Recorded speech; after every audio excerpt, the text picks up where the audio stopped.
एक मुट्ठी अनाज और भगवान ने रत्नों से भर दी टोकरी। वृंदावन, जहाँ हर कोना राधा कृष्ण के प्रेम की सुगंध से सुवासित है, जहाँ बांसुरी की एक धुन पर प्रकृति झूम उठती है, जहाँ यमुना की लहरें भी मुरलीधर के नाम का जाप करती हैं। उस दिव्य भूमि में जब जब श्री कृष्ण ने बाल रूप में अपनी लीलाएं रची, तब तब संसार ने देखा कि ईश्वर की दृष्टि धन पर नहीं, भावनाओं पर होती है।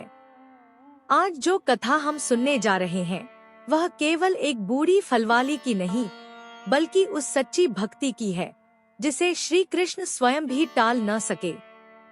गोकुल की गलियां सुबह की सुनहरी किरणों से नहाई हुई थी। गायों की रुनझुन, गोपियों की हंसी और मटके से छलकता दूध। वातावरण में एक विशेष माधुर्य था।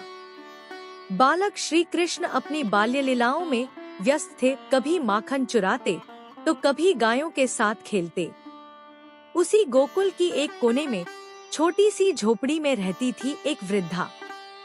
उसका नाम किसी को ठीक से याद नहीं, लोग उसे बस अम्मा कहकर पुकारते थे। झुकी हुई कमर, कांपते हाथ, धुंधली आंखें, परंतु हृदय में अनंत प्रेम, सरलता और भक्ति।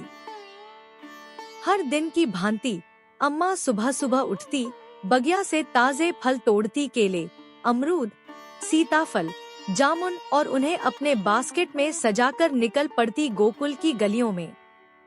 उसकी टूटी फूटी आवाज में एक पुकार होती, फल ले लो, मीठे फल ले लो। नंद भवन में आज कुछ विशेष था। कृष्णा आंगन में खेल रहे थे, पर उनकी दृष्टि कहीं और लगी थी, जैसे किसी को ढूंढ रहे हों। माँ यशोदा व्यस्त थी और नन्हा कान्हा चुपचाप आंगन के कोने में गया। मटकी से कुछ मुट्ठी भर अनाज निकाला और बिना किसी को बताए नंगे पांव घर से बाहर निकल पड़े। वो फलवाली अम्मा उन्हें दूर से दिखी। कांपते कदमों से वह अपनी टोकरी लिए चल रही थी। कुछ फल बिके नहीं थे, शायद आज भोजन भी न मिले। कृष्ण ने मुस्कुराकर पुकारा, पर बिना शब्दों के उनकी आंखें बोल उठीं। वे धीरे धीरे चलकर अम्मा के पास पहुँचे और अपनी मुट्ठी में रखा अनाज अम्मा की हथेली में डाल दिया। अम्मा स्तब्ध रह गई। ये कौन बालक है? कौन है जो बिना शब्द बोले इतना अपनत्व दे गया? जैसे ही उसने कृष्ण की आंखों में झांका, एक झुर्रियों से भरा चेहरा, जो वर्षों के दुखों का गवाह था, आज प्रेम से भर उठा।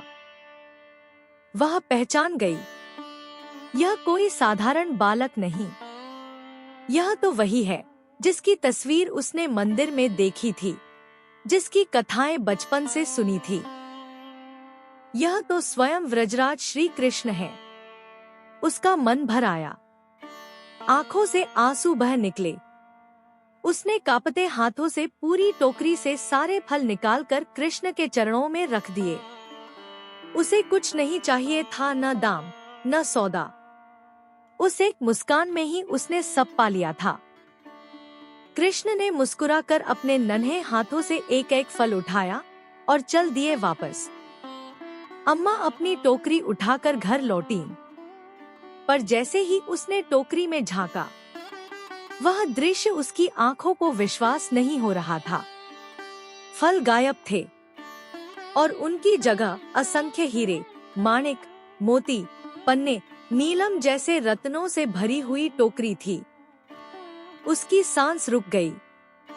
वो वहीं जमीन पर बैठ गई। वह रोई, खूब रोई, लेकिन इन आंसुओं में पीड़ा नहीं थी। ये थे आभार, भक्ति और सुख के आंसू। वो समझ गई, यह भगवान की कृपा थी। कृष्णा ने न केवल उसके फलों का मूल्य चुकाया था, बल्कि उसकी वर्षों की तपस्या का उत्तर भी दे दिया था। हे श्रोताओं, कृष्ण कभी धन नहीं देखते, न सोना, न चांदी, न रत्न। वे केवल भाव देखते हैं। एक बूढ़ी महिला की झुर्रियों में छुपी श्रद्धा, उसके कांपते हाथों में बसी सेवा भावना, वह प्रेम, वह समर्पण। वही तो श्री कृष्ण को प्रिय है। कथा कहती है कि यदि तुम सच्चे हृदय से उन्हें कुछ अर्पित करो, चाहे वह एक फूल ही क्यों न हो, वे उसे सहर्ष स्वीकार करते हैं और तुम्हारे जीवन को अमूल्य बना देते हैं। आज भी वृंदावन में जब शाम ढलती है और बांसुरी की टेर गूंजती है, तो लगता है कि नन्हे कृष्ण फिर से किसी बूढ़ी अम्मा से फल लेने आए हैं। जो बूढ़ी फलवाली उस दिन खाली टोकरी लिए आई थी, वह लौटते समय एक रत्नों की टोकरी नहीं, बल्कि भगवान की उपस्थिति अपने जीवन में लेकर लौटी। आज भी उसकी कहानी हर भक्त को यह सिखाती है, भगवान को पाने का मार्ग धन नहीं, भाव है। जय श्री कृष्णा, जय व्रजधाम, जय भक्ति की महिमा।